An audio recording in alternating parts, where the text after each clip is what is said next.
सभी देवी देवताओं के जन्म की कई कहानियां प्रचलित हैं और बिल्कुल इसी तरह माँ काली के जन्म से जुड़ी कई कथाएं सुनाई जाती हैं।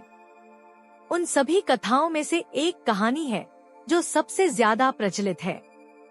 बात उन दिनों की है जब एक शक्तिशाली राक्षस दारुण का अत्याचार तीनों लोकों में बढ़ गया था। तीनों लोकों में सभी इससे बहुत परेशान थे।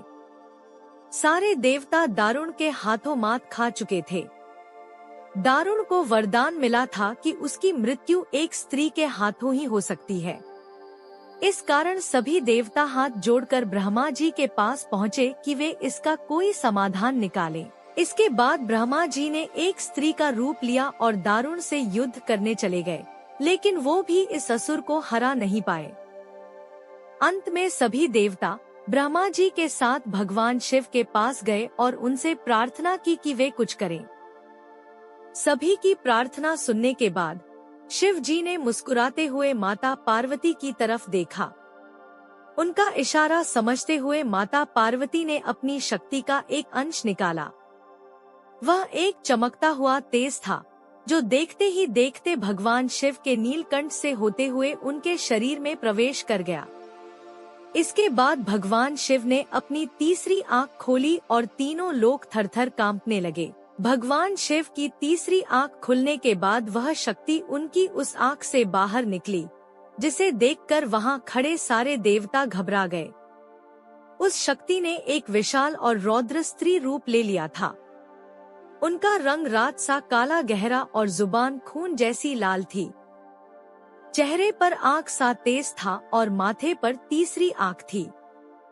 इस तरह राक्षसों को खत्म करने के लिए हुआ माँ काली का जन्म। इसके बाद उन्होंने कुछ ही देर में असुर दारुण और उसकी सेना का नाश कर दिया। उन सभी दानवों को खत्म करने के बाद भी माँ काली का गुस्सा शांत नहीं हो रहा था। इसके बाद उनका गुस्सा शांत करने के लिए भगवान शिव ने एक बच्चे का रूप लिया और उनके सामने आ गए। भगवान शिव को देखते ही माँ काली का गुस्सा शांत हो गया और उन्होंने उस बच्चे को अपनी गोद में उठा लिया। केशवदत्त नाम का एक ब्राह्मण था जो अपनी पत्नी अंजलि के साथ ऋषिनगर गांव में खुशी से रहता था। गांव के सभी लोग ब्राह्मण परिवार का बहुत सम्मान करते थे। उनके पास खूब धन संपत्ति थी, लेकिन उनकी कोई संतान नहीं थी। इस कारण दोनों पति पत्नी दुखी थे। पुत्र प्राप्ति के लिए दोनों हनुमान जी की पूजा करने लगे। ब्राह्मण हर मंगलवार जंगल में हनुमान जी की पूजा करने के लिए जाता था। पत्नी घर में ही महावीर का व्रत रखा करती थी। दोनों शाम को बजरंग बली को भोग लगाकर व्रत खोलते थे। ब्राह्मण और उसकी पत्नी को हनुमान जी की पूजा करते करते कई साल बीत गए, लेकिन उन्हें संतान नहीं हुई। एक समय आया जब ब्राह्मण निराश हो गया, परंतु उसने बजरंग बली पर विश्वास नहीं छोड़ा। दोनों पति पत्नी विधिवत व्रत रखते रहे। एक मंगलवार अंजलि हनुमान जी को भोग लगाना भूल गई और दिन ढलने के बाद खुद भी बिना भोजन किए सो गई। उस दिन ब्राह्मण की पत्नी ने प्रण लिया कि वो अब अगले मंगलवार को भोग लगाने के बाद ही अन्न का दाना खाएगी। बिना कुछ खाए पिए किसी तरह से 6 दिन निकले। मंगलवार का दिन आया और कमजोरी के चलते वो घर में ही बेहोश हो गई। हनुमान जी अंजलि की निष्ठा देखकर प्रसन्न हो गए। बेहोशी में ही ब्राह्मणी को हनुमान जी ने दर्शन दिए और कहा, पुत्री उठो, तुम हर मंगलवार पूरी निष्ठा के साथ मेरा व्रत करती हो। मैं तुम्हारी भक्ति से बहुत खुश हूँ। इस बात से खुश होकर मैं तुम्हारी मनोकामना पूरी करने का वरदान देता हूँ। तुम्हें पुत्र की प्राप्ति होगी जो तुम्हारा खूब ध्यान रखेगा। इतना कहकर बजरंगबली वहां से अंतर्धान हो गए। तभी अंजलि उठी और भोजन तैयार करके उसने सबसे पहले हनुमान जी को भोग लगाया। इसके बाद खुद भी भोजन किया। केशवदत्त घर लौटा तो ब्राह्मणी ने उसे पूरी बात बताई।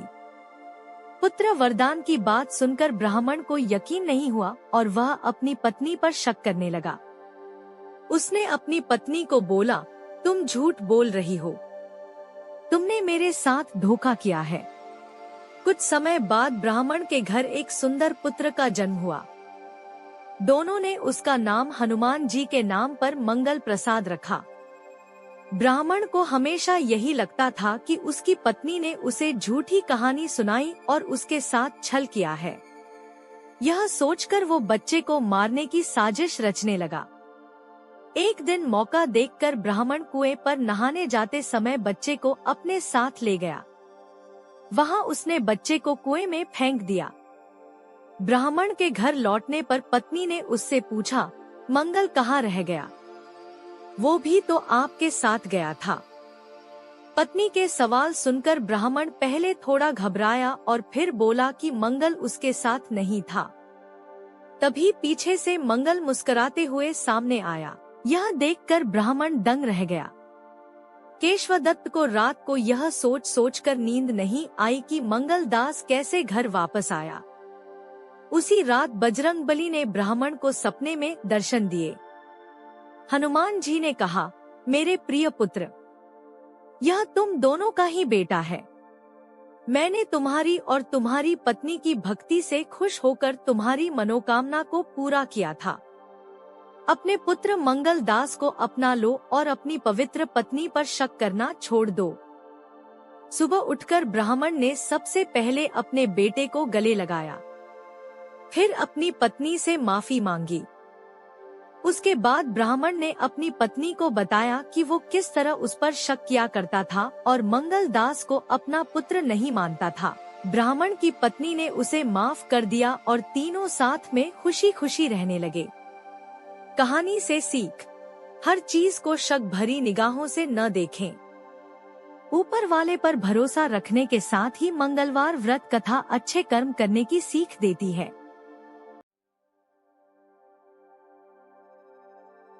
भगवान गणेश देवी पार्वती और भगवान शिव के पुत्र हैं।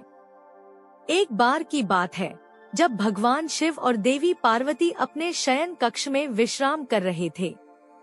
उस समय देवी पार्वती ने गणेश जी को आदेश दिया कि वह उनके कक्ष के बाहर पहरा दे और किसी को भी अंदर न आने दे।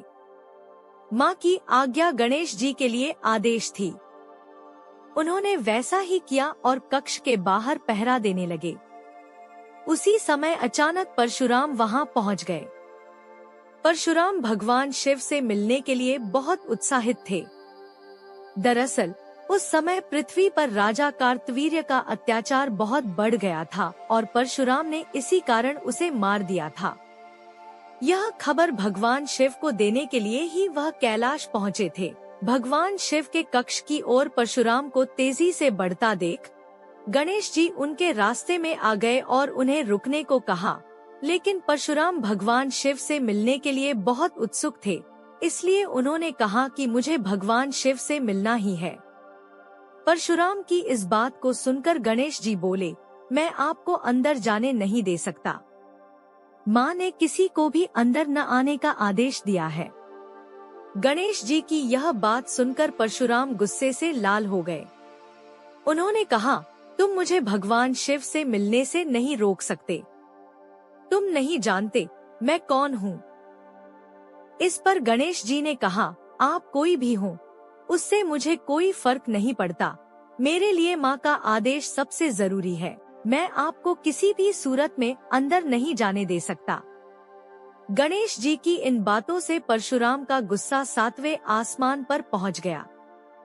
वह बोले, अगर तुम मुझे अंदर नहीं जाने दोगे तो मैं तुम्हें हटाकर जबरन अंदर जाऊंगा।